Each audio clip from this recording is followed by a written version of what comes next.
That we are on Shabbos Aleph Yud. We may not roast beef, onions, or eggs unless there's sufficient time for them to become roast beef while it's yet day. We may not place bread in the oven near nightfall, nor a cake upon coals, unless there is sufficient time for its upper surface to form a crust while it is yet day. If Eliezer says sufficient time for its bottom surface to form a crust. We may lower the Pesach sacrifice into the oven near nightfall, and we may ignite with chips the fire of the pyre in the temple fire chamber. But in the country, this may not be done unless there is sufficient time for the fire to take hold of most of them.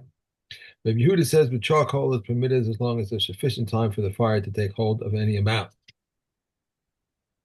With what may be light the Shabbat light, and with what may be not light. We may not light with the cedar bast, nor with uncarded flax, nor with floor silk, nor with willow bast, nor with desert fiber, nor with sea moss, nor with light with pitch, nor with wax, nor with cottonseed, nor with oil that must be burnt, nor with fat from the sheep's tail, nor with tallow. Nachman the Mead says we may light with boiled tallow, but the comments say whether boiled or not boiled, we may not light with it. Yeah, so the reason for not lighting with these things is because they don't burn well. Mhm. You have a very inconsistent flame. So the concern is that somebody will, because they're seeing, oh, the flame's not burning well, they're going to come and mess So, with the candle on Shabbos. right. Okay. Similarly, now the next mission also talks about why we about things that we can't light with. Ein madlikin b'shemen sreifa b'yom tov. Okay, nice one to learn on Erev Yom Tov. Shemen sreifa, as you know, is oil that is truma oil that became tameh. Right. Now, Kohen is allowed to burn truma oil that became tameh. That's one of the things that he's allowed to do. It's a benefit that he gets. So why can't you light on Yom Tov with truma oil? Because there's a special drasha about about burning truma, is that it cannot be done on Yom Tov. There are psukim over here that are quoted in my commentary at least about Ada Boker. Um, so the pasuk comes to teach that you cannot burn. It's just talking about nosar, which is what's left over from a sacrifice beyond its man, that you cannot burn the nosar on Yom Tov. It has to be burned on Chol HaMoed. Um, Mhm. and they learn out the same drasha when it comes to Shem and Sreifa, that even though you're allowed to burn regular oil and you're not allowed to burn Shem and Sreifa during the rest of the week, you can't burn Shem and Sreifa on Yom Tov. Okay. Rabbi Shmuel Omer en madlikin be'itran ipnei kvod Shabbos. So itran is a kind of an oil which burns okay, but it has a bad smell. And therefore he's got a concern that people are going to pick up the candle and take it out because it smells bad, Mhm. and that's going to make the flame flicker. Not We're not worried. We don't make gazerias because of muktzah. We make gazerias because of doraisas. Okay, Right. and we're worried that they're going to put out the candle or take it somewhere where the flame's going to get more and less. Chachamim matirim b'chol hashmanim. Chachamim say any kind of oil is fine, and we have a list of different types of oil: shemen sesame oil, shemen egzim walnut oil, um, shemen tsnonos. That's radish. I didn't know that radishes had oil. Radish and radish oil. Okay, so okay, I've never heard of such a thing, but anyway, let's say it exists. Fish oil, b'shemen pakuos, what pakuos? Mhm. Even sadeh, it's a Oh, fruit of there's fish oil and there's colon synth, Colocynth. colocynth. Okay. Colon. Right. So Riccardi explains it's the fruit of the Geffen Sadeh, field grape, which looks like little watermelons, and you can make oil out of their seeds. Okay. The itran, that's the stuff that we just spoke about at the beginning. Ubeneift, even with petroleum, you could make a candle and light with that Erev Shabbos. Rabbi Tarfon Omer, Ein Madlikin Ele B'Shemin Zayis Bilvad. He says the Torah the Torah gives Oh, precedence to olive oil, and therefore you should only light with olive oil. And the Chachamim had an argument with him about this as well. So what about people who can't get olive oil? What are they supposed to light with? So, um, I have a note here on this Mishnah. It says Nolad. I don't know why I have the note there. I don't remember. that's is it this Oh one? wait, no, it's Gimel. It's Gimel. I'm sorry, it's Gimel. It's on Gimel, yes, Gimel. I would imagine it's on Gimel because that's Gimel. moving into the next subject. Kol hayotze mina eitz ein madlikin bo ela fishtan. Okay, so the first thing that we learn from this Mishnah is that flax is called eitz. It's called a tree, which you might not have thought so considering what it looks like and how it's made. Um, so it's the only substance that's made out of any kind of wood that you'd be allowed to light a candle with. Right. Um, okay, which acts as a wick, and that's from flax. וכל היוצא מן העץ אינו מטמא טומאת אוהלים אלא פשתן. So while we're talking about flax, it also has the unique distinction that it's the only eighth substance that that takes on tent impurity. Now we've learned about this. If you'd just been going, on our first round through the Mishnayos, we'd say, what the heck is tent impurity? Tent impurity is what happens when you have a mace inside a tent. Mhm. Um, if it was a house and you touch the walls on the outside, nothing would happen. But a Right. tent, if you touch the tent, it's clearly you're touching the mace. Okay, so that's what tent impurity is. What tent impurity is Right. about. And if you have a tent made out of linen, then it gets tent impurity. Psilas habeged. Okay, so now you take a piece of cloth. It's tore off a garment, and you say, "Oh, I want to make a wick out of this." And he twists it, and now he's got this little column of cloth, which he intends to use as a wick. Right? He's rolled it up, velohi vaba, but he hasn't singed it yet. Now, singeing is a nice effective thing because when you burn it like that, it'll char it and it'll stick it in place so it doesn't unroll and it'll be easy to Right. light again. So that's the next natural step in making a wick. But he didn't get around to doing that for whatever reason. So now the question does this qualify as a wick from two perspectives? Rabbi Eliezer Omer Tmeya, it is still tame. Remember, cloth Right. is makabel tuma. So until he's turned it actually into a wick by singeing it, says Rabbi Eliezer, it retains its tuma as a beged. Okay, the ein madlikin ba, and furthermore, you cannot light it. You cannot light it on Yom Tov, right? Ein madlikin ba or no Shabbos. Uh, he's saying that no, even in Erev Shabbos you cannot light with it because it hasn't been singed and might not burn well, and the concern is now that you're going to tilt the candle so that it gets with oil. Rabbi Akiva Omer Tahora Umadlikin Ba says nothing wrong with this wick. Singeing is such a minor action. All you're doing is touching a match to it or whatever, and you're lighting it, and that's it. I mean, if you light it Erev Shabbos, you're effectively singeing it. And he says, and furthermore, from the moment that you roll it up and turn it into, and it's in your mind to make it into a wick, it's no longer tame because a wick is not makabel tuma, Right. and therefore any tumor that it even had before is now gone. I remember I always set up the candles Arab Shabbos for the following week. And I remember I used to light the wick, a little bit. And then I remember, I don't know if it was Rabbi Haber or someone said that you shouldn't do that because so some reason about it. I don't remember what it was about, you're preparing it by burning the top of the wick, right? And then you shut it off. So I don't Yeah. remember if it was Rabbi Haber So, or someone else said, under what circumstances would you not be allowed to do that? I On, don't know. I on can't Yom can't Tov, remember what it on Yom Tov was. itself, maybe. Oh, Yontif, you wouldn't do it on Yontif because you were lighting from another candle. Okay, or come from Shabbos onto Yontif. No, but like blowing it out, he was talking about. I don't know. I don't remember where I heard that, but so I Okay. got into the habit of not doing it. I don't know. Okay, all right. Again, what's the action we're talking about over here? When you put the candles and get them, ready for Shabbos, Hmm. so you just singe the top of it with a Yes. match. Just Yes. right. I don't know why I heard that I do that somewhere. Unless I do I that have a every week. yeah, I know I used to do it all the time. I stopped. I don't know why, but Okay. all right. Lo yikov Adam shvofer shel beitza. Okay. So now you've got a kli made out of an egg.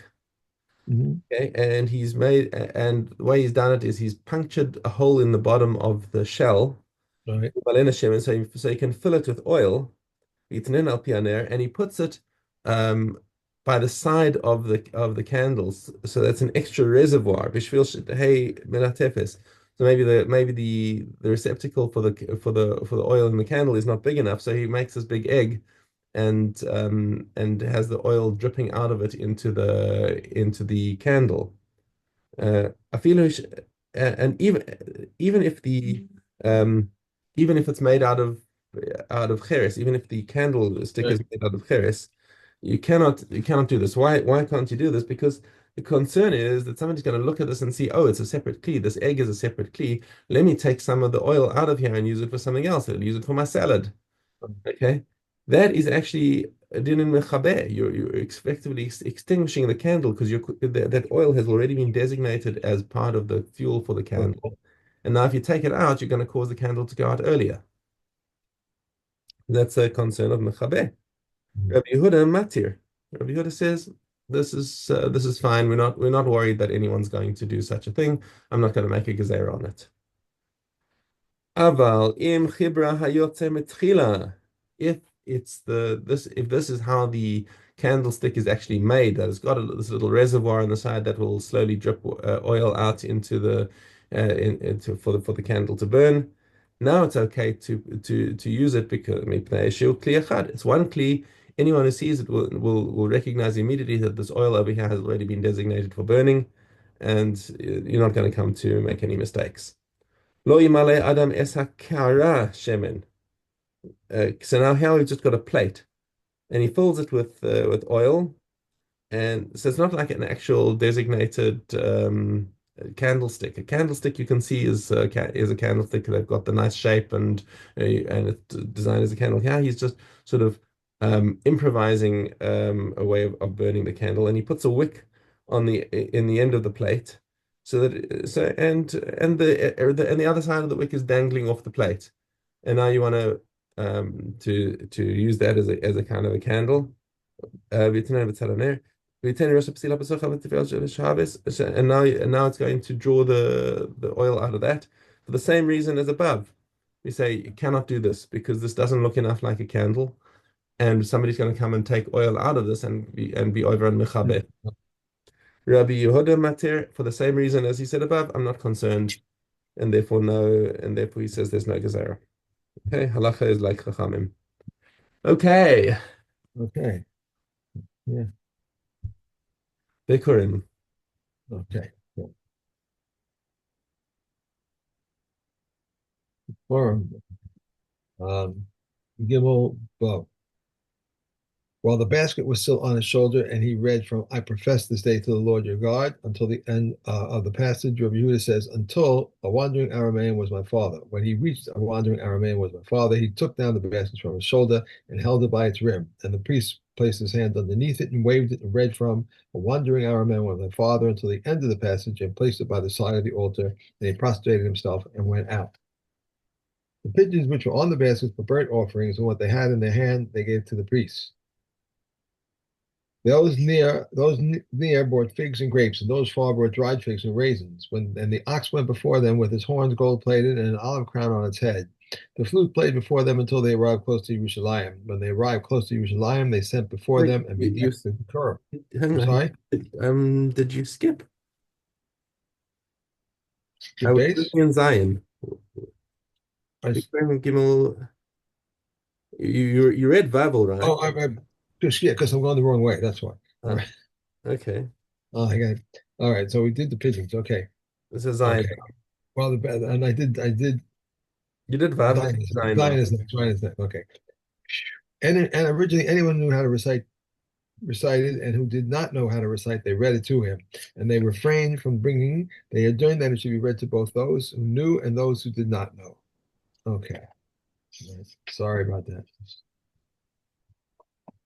Mm. And My also, sister. and also Ches. Yes, okay.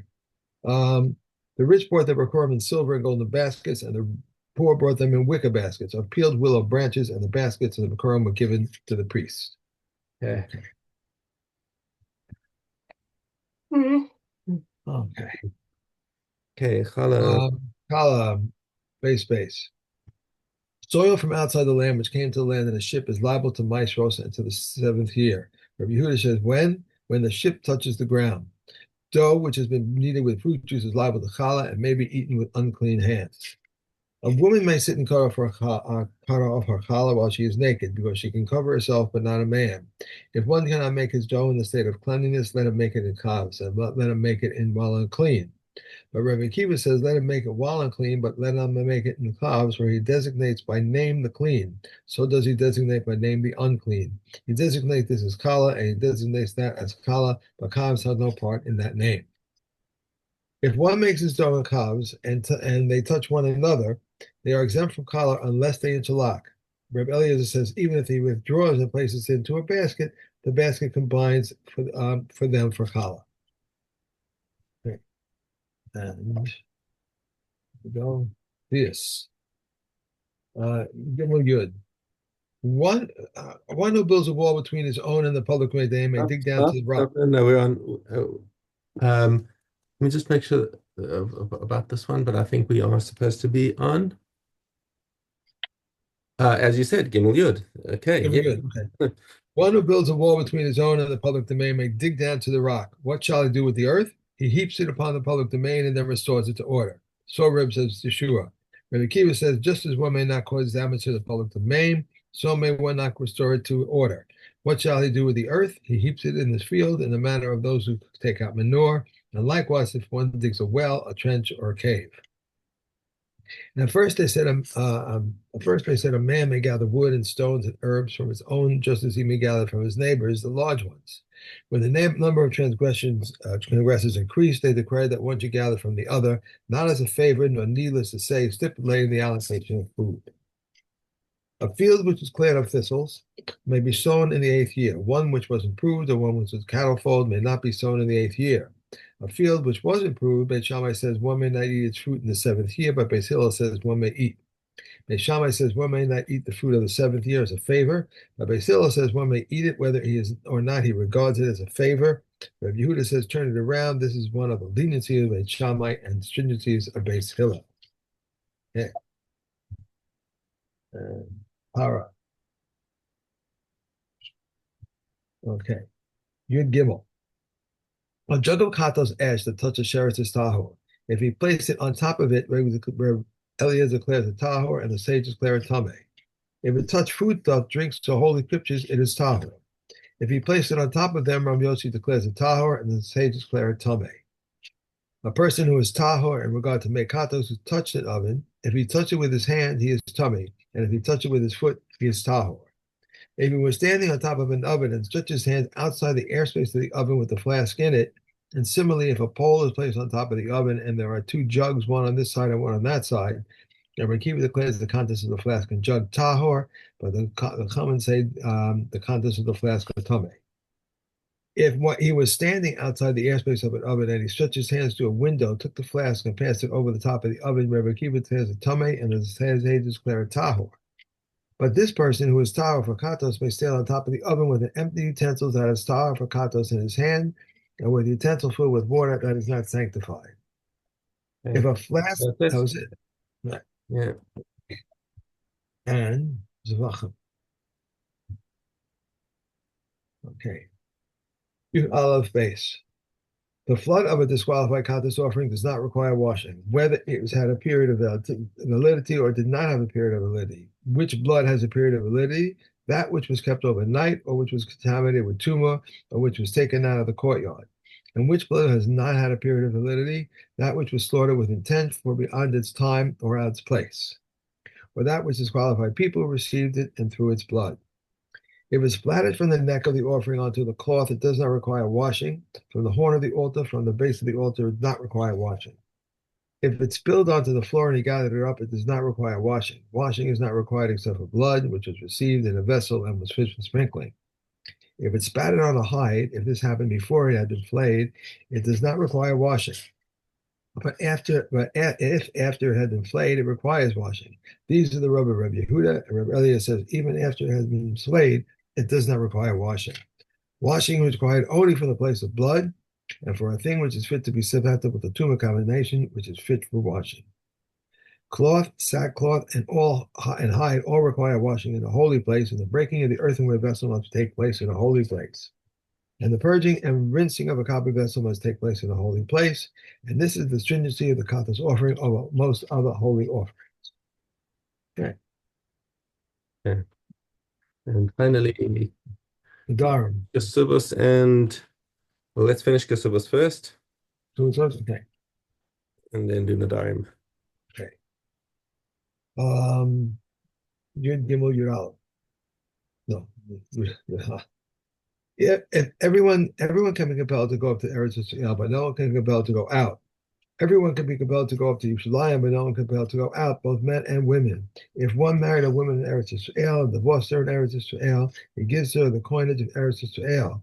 If he married a woman in Eretz Yisrael, divorced her in Cappadocia, he gives her the coinage of Eretz Yisrael. If he married a woman in Cappadocia and divorced her in Eretz Yisrael, he gives her the coinage of Eretz Yisrael. Rabbi Shimon ben Gamliel says he gives her the coinage of Cappadocia. If he made her a woman in Cappadocia, Dacia, and divorced her in Cappadocia, he gives her the coinage of Cappadocia. Okay. Ajin Allah, Maseches, That's not a lot. Subas. Doram. Nadarim. Aleph Aleph. All equivalent terms used in Medoram are like Nadarim, and those used in Karamim are like Karamim, and in other oaths like oaths, and in Nazarite declaration are like the Nazarite declaration. One who says to another, I am restricted from you by a neder, I am separated from you, or I am removed from you, in that I shall not eat or that I shall not taste, is bound. I am excommunicated from you, and Rosh Akiva hesitated with this, indicating stringency.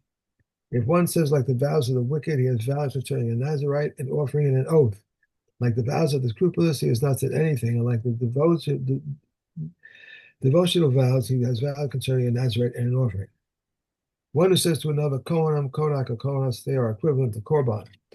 Karech, Karich, or Karef, these are equivalents to Karam, Nazik, and Natzik, or Pazak, and these are equivalent to Nazir, Shavusa, Shavuka, or one who swore using the term Mosa, these are equivalent for Shavua. One who says Nachulin, I shall not eat from. Oh, That's that it. was it. That's it. We're That's it. done. That's it. We're done. Yeah. Okay. Okay.